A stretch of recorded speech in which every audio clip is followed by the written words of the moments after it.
Hari ini, mungkin lebih dari sebelumnya, perempuan semakin diyakinkan bahwa keheningan tubuh adalah tanda ketiadaan, kekosongan, atau kegagalan emosional. Tapi bagaimana jika justru sebaliknya? Bagaimana jika keheningan itu adalah bisikan pertama dari jiwa? Ketika seorang perempuan memilih, sadar atau tidak, untuk menjauh dari permainan hasrat dan penjara kasih sayang yang dangkal, sesuatu yang lebih dalam mulai muncul dari dalam dirinya. Itu bukanlah ketidakhadiran, melainkan kehadiran. Bukan kekurangan, melainkan perluasan. Carl Jung akan mengatakan bahwa semua energi yang ditekan akan menemukan cara baru untuk terwujud. Dan ketika tubuh berhenti terdistraksi oleh kesenangan sesaat, jiwa akhirnya mendapatkan ruang untuk berbicara. Pernahkah kamu bertanya-tanya mengapa begitu banyak perempuan setelah periode abstinensi justru mengalami kebangkitan spiritual yang tidak terduga, kepekaan yang meningkat, mimpi yang lebih nyata, intuisi yang lebih tajam? Itu bukan kebetulan. Itu adalah panggilan. Tubuh yang kehilangan sentuhan luar mulai berbalik ke dalam. Dan di sanalah, di wilayah yang telah lama dilupakan itu, perempuan menemukan bagian-bagian dari dirinya yang belum pernah terlihat, bahkan oleh dirinya sendiri. Dan ini bukan hanya soal selibat. Ini tentang transmutasi. Tentang energi yang berhenti mencari di luar apa yang seharusnya ditumbuhkan dari dalam. Masyarakat yang dibentuk oleh pola validasi seksual tanpa henti merasa takut pada perempuan yang menarik diri, karena ia menjadi tak terduga, misterius, tak tersentuh. Terlebih lagi, karena ia mulai melihat melampaui permainan, melampaui pola emosional yang berulang, melampaui topeng relasi yang lebih banyak mengekang daripada membebaskan. Jung akan menyebut ini sebagai pertemuan dengan bayangan. Momen ketika perempuan berhenti berusaha untuk dipilih dan mulai memilih. Bukan mencintai agar dicintai, tetapi mencintai dirinya sendiri dengan intensitas yang membuat semua yang dangkal larut dengan sendirinya. Ada jenis keheningan yang bukan kekosongan. Ia adalah kuil. Dan ketika tubuh berhenti bergerak, itu karena jiwa sedang bersiap menyalakan cahaya yang akan mengganggu. Seorang perempuan yang hidup tanpa seks atau hubungan bukan berarti mati di dalam. Bisa jadi, ia justru lebih hidup dari sebelumnya. Apa yang tampak seperti ketidakhadiran sebenarnya adalah kelimpahan dari kehadiran batin. Apa yang tampak seperti kesepian sebenarnya adalah bentuk komunikasi terdalam dengan sesuatu yang tak bisa disentuh oleh gairah manapun. Di ruang itulah arketipe perempuan liar terbangun. Dia yang terhubung kembali dengan kebijaksanaan leluhurnya, insting murninya, feminitas yang tidak membutuhkan penonton. Bisakah kamu merasakannya? Panggilan ini bukan untuk semua orang. Ini untuk mereka yang lelah menukar esensinya demi koneksi palsu yang sesaat. Ini untuk mereka yang tahu bahwa apa yang benar-benar mereka cari tidak ada di ranjang siapapun, tetapi dalam pertemuan radikal dengan diri mereka sendiri. Dan jika kamu sudah sampai sejauh ini, mungkin kamu lebih dekat pada perjalanan itu dari yang kamu bayangkan. Ya, tubuh menjadi sunyi, tapi itu bukan kelemahan. Itu adalah kekuatan yang sedang mundur untuk menjadi kekuasaan. Dan ketika jiwa mulai berbicara, tidak ada jalan kembali. Karena seorang perempuan yang telah mendengar suara jiwanya, tidak akan pernah lagi puas dengan volume rendah dari cinta biasa. Ada saatnya dalam hidup setiap perempuan, di mana kebisingan, dunia menjadi tak tertahankan. Bukan kebisingan luar, tapi bisikan dalam dari ekspektasi yang bukan miliknya. Keinginan yang diajarkan untuk dirasakan, kasih sayang yang dipaksakan sebagai kebenaran mutlak. Dan dalam kelelahan yang dalam itulah, yang hampir tak terlihat oleh orang lain, perjalanan kembali kepada dirinya sendiri pun dimulai. Carl Jung berkata bahwa segala yang kita tolak dalam diri akan kembali sebagai takdir.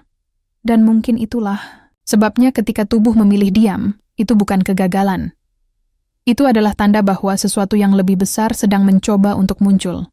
Perempuan yang mulai menarik diri dari dorongan yang dulu membimbingnya, meski ia belum sepenuhnya mengerti alasannya, sesungguhnya sudah mulai mendengar panggilan hening yang tidak berasal dari daging, melainkan dari jiwa. Bahkan tanpa sadar, perempuan itu mulai merasakan kerinduan tanpa nama. Bukan rindu pada seorang pria, bukan pada sentuhan, bukan pada malam yang penuh gairah, tetapi rindu pada dirinya sendiri. pada tempat yang belum pernah ia capai, tapi ia tahu pasti ada. Dalam konteks ini, abstinensi bukan hukuman, itu adalah portal. Dan dengan melaluinya, ia memulai apa yang disebut Jung sebagai proses individuasi, jalan radikal menuju keutuhan, di mana ia meninggalkan proyeksi yang selama ini ia lontarkan ke orang lain demi akhirnya mengenali dirinya sendiri. Kekosongan. Yang muncul bukanlah kehampaan. Itu adalah ruang yang sedang disiapkan untuk kelahiran sesuatu yang lebih otentik.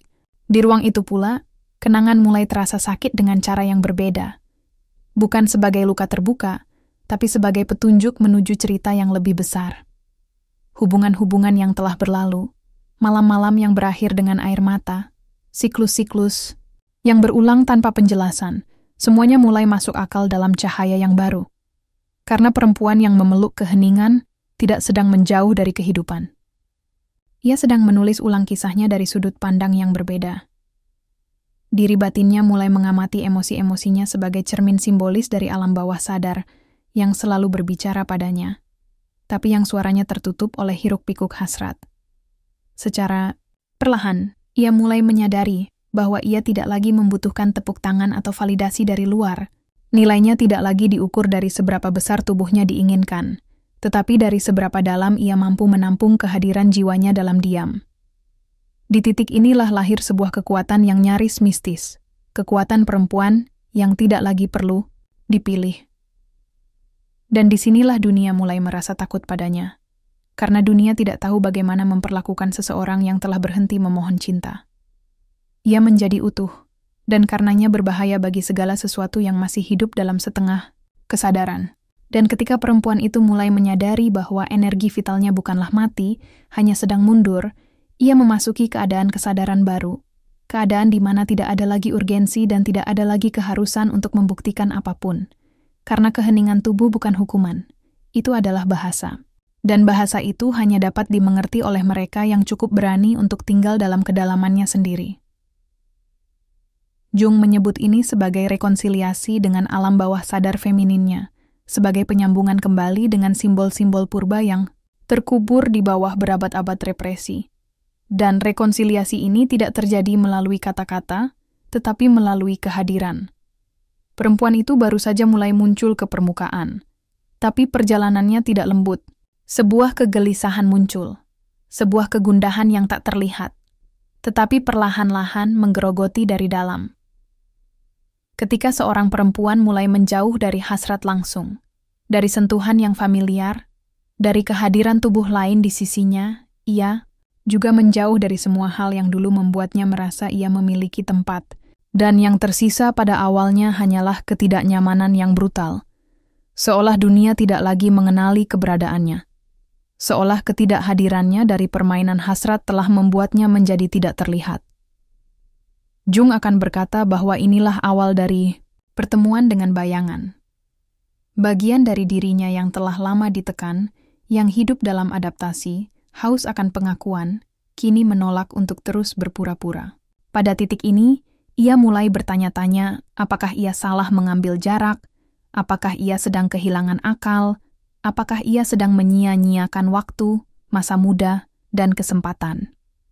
Karena masyarakat berteriak bahwa waktu perempuan itu pendek, bahwa ia harus terus bergerak, menaklukkan, menjadi objek hasrat, memenuhi ekspektasi. Dan tiba-tiba, ia tidak lagi cocok dimanapun. Ia bukan lagi kekasih, bukan lagi istri, bukan lagi inspirasi, bukan lagi tunangan. Ia hanya dirinya sendiri. Dan itu lebih menyakitkan dari segala bentuk penolakan. Abstinensi kini mulai terasa seperti hukuman. Tapi bukan. Itu adalah ujian. Sebuah perjalanan simbolik yang hanya bisa dijalani oleh jiwa-jiwa yang siap. Godaan mulai muncul. Pola lama mengetuk kembali. Undangan yang mudah kembali hadir. Segalanya tampak seperti sedang mengujinya. Dan bagian yang paling kejam adalah tidak ada satupun orang di sekitarnya yang mengerti apa yang sedang terjadi. Teman-temannya mempertanyakannya. Keluarganya menyarankan agar ia lebih sering keluar rumah, jangan mengurung diri. Tapi ini bukan pengasingan. Ini adalah perendaman. Dan tidak semua orang siap menyaksikan seseorang menyelam dalam, sementara dunia lainnya hanya mengambang di permukaan. Jung melihat ini sebagai fase yang tak terelakkan dalam proses individuasi.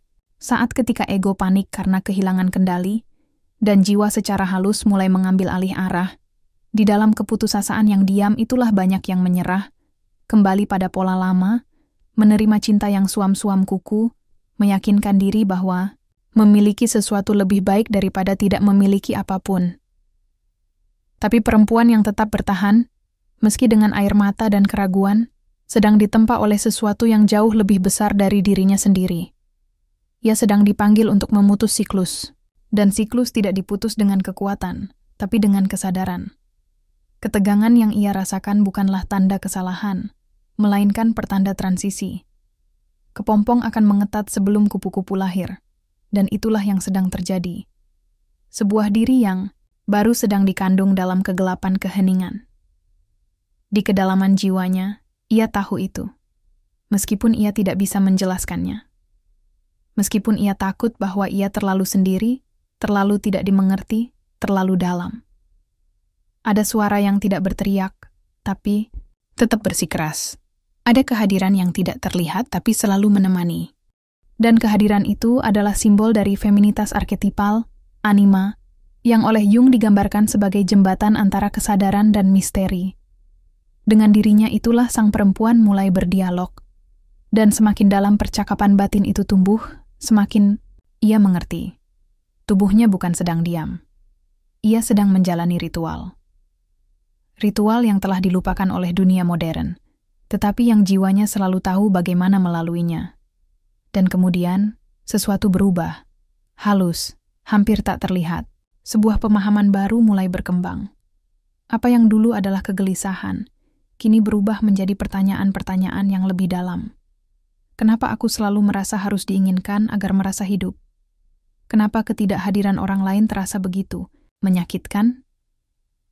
Apa yang masih membuat diriku bergantung pada pandangan orang lain untuk merasa ada? Karena perempuan yang menjaga keheningan bukanlah perempuan yang menarik diri dari kehidupan. Ia sedang menulis ulang kisahnya dari sudut pandang yang baru. Diri batinnya mulai mengamati emosi-emosinya seperti cermin simbolis dari alam bawah sadar yang selama ini telah berbicara padanya. Tetapi suaranya tertutup oleh kebisingan hasrat. Sedikit demi sedikit, ia menyadari bahwa ia tak lagi butuh tepuk tangan atau konfirmasi dari luar. Nilainya tidak lagi terletak pada seberapa diinginkan tubuhnya, tetapi seberapa dalam ia bisa menopang kehadiran jiwanya dalam diam. Pada titik itulah lahir kekuatan yang hampir bersifat mistis, kekuatan perempuan yang tak lagi perlu dipilih. Dan disitulah dunia mulai takut padanya, karena dunia tak tahu harus berbuat apa terhadap seseorang yang telah berhenti memohon cinta. Ia menjadi utuh. Dan karena itu berbahaya bagi segala sesuatu yang masih hidup setengah-setengah. Dan ketika perempuan itu mulai menyadari bahwa energi vitalnya bukan tertidur, melainkan sedang dikumpulkan, ia memasuki keadaan kesadaran baru.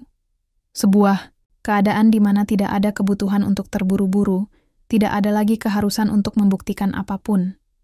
Karena keheningan tubuh bukanlah hukuman, ia adalah bahasa. Dan bahasa itu hanya bisa dipahami oleh mereka yang berani tinggal di kedalaman jiwanya sendiri. Jung menyebut ini sebagai rekonsiliasi dengan alam bawah sadar feminin, sebuah penyambungan kembali dengan simbol-simbol kuno yang terkubur di bawah lapisan represi berabad-abad.